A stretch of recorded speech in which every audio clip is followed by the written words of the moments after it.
I had somebody this week tell me, it's not the first time I've heard it either. And I'm going to try not to be angry and like come across super aggressive, because to me it's actually offensive. But I have a new way of responding to it, and I hope I don't sound rude saying it. So somebody looked at me and was like, Coach Stacy, have you ever even had to lose weight? Have you ever actually been overweight and had to lose weight? Do you even know what that's like? And then they're like, oh, and you've had 6 kids, and I can't even identify with you. I'm like, okay, I am somebody who preaches joy, that I'm a coach in your corner. I don't care what walk of life you've been through. I don't care what adversity you've been through. I will literally come in that valley with you, put a hand out and help you up, or walk with you, remind you of your strengths, and be like, let's do this together, because I want to see you up and winning and thriving at your best. And I want you to tell that adversity that somebody else threw your way, or that you even got into yourself, you know what? I'm better than that, and I am meant for more, and I am moving forward. That is my passion and heart, and I'm very sincere and genuine in that. And so then I have somebody coming and telling me that basically all my effort and discipline means nothing, and they can't identify with me. I think that's extremely disrespectful and rude. And it used to be offensive to me, and you can tell by my tone that it probably still a little bit is. But I have a new response. Because I looked, at that time, I wasn't prepared for it, because I knew this person, and they are a friend. And I'm like, wow. And they hit me on a week that was already difficult for me. So I will tell you, without telling you all my story, I have been through adversities that most people couldn't fathom, and many people may not have been able to get through. But God has equipped me to get through them, and I've always done it in a healthy way. So part of my story is I have never done drugs, because I don't believe in disassociating or veering off. When challenge is in front of your face, I believe in somehow summoning up the courage to move forward. That is what I choose to do. It is a choice, I'll tell you that much. Am I perfect? No, I am human. There's 2 process addictions that I created. One of them was working too much, being a workaholic, and I've learned to balance that also, so it doesn't pull on me the same, and I love my family and stuff, and I don't ever want to do that to them again either. So that was a process addiction, not a substance addiction. And it was because during that time, there had been an 8-year bout of extreme adversity. And I'm not going to get into that now, but I have overcome. And I have always used health principles, spiritually, nutrition-wise, fitness-wise, and information. My brain loves information, and I'll read on how to get better. And I engage fully with it, because knowing that I don't know everything and that I can learn. Okay, I've had 6 children.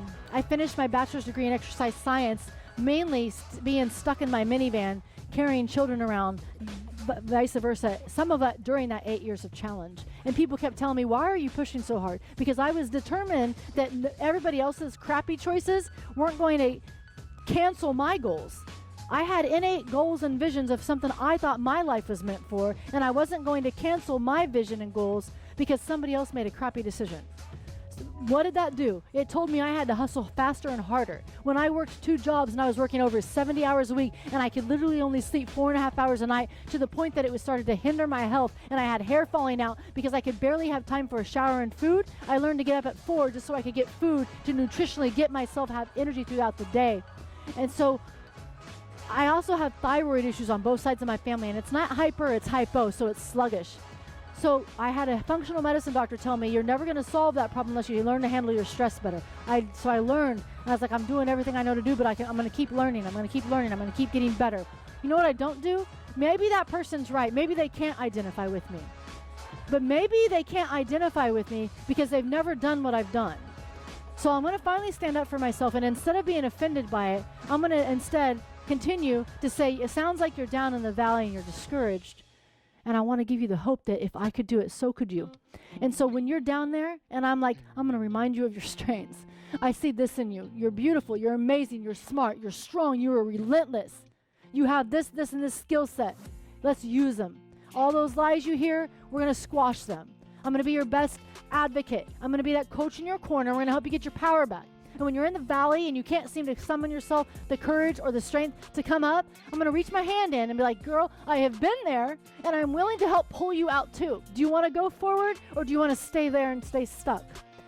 It literally makes me want to cry, because I've been there, so I will not accept anybody telling me ever again, I don't identify with you.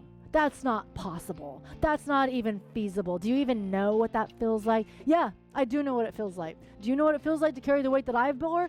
Maybe not. Maybe you do. And if you do, then it sounds like we are a really good fit together, and I am willing to walk alongside you because you got a coach in your corner, and I am here, and I will not stop because I'm extremely relentless because I know who I am, and I've been there, and I've trained my mind and my body to not step back except when I need to be still, to renew my strength. And I do so actually with my God spiritually, because when I've done that, he's actually continued to show me more and show me more. And there's actually a verse about that. Can I share a verse with you really quick? I don't do that very often, but I'm going to. It's up to you whether you want to resonate with that or not, or if it's, because that's his work with you, not mine. So Jeremiah 29:11-14. I used to always hang on that, and then I just kind of dismissed it because I'm like, oh yeah, prosperity, whatever. Okay? It was just like a feel-good Hallmark card. Now it resonates different with me because he's shown up for me in this way. It says, I know the plans I have for you, declares the Lord. Plans to give you a future. Plans to prosper you and not to harm you. Plans to give you a future and a hope. So that when you come and pray to me and you call on me, I will listen to you. And those who seek me will find me when they seek me with all their heart. And I will bring you up out of captivity. While he may have been talking to Israel, he's actually talking to you and I. And I will tell you, he's done that very thing for me. So he has done that for me, and I will gladly do that for you. That is what I'm going to share with you today. Be relentless. Know who you are. Know what you depend on for your strength. And when people disappoint you, know you have that reservoir in here. And if you ever need a coach in your corner, that's what I'm here for. And that's actually why I do what I do. I feel called to help other people come into their strength, know their truths, because I believe people fall when they're alone. You're not alone. And let's go have our best day ever. Come on, fist bump that.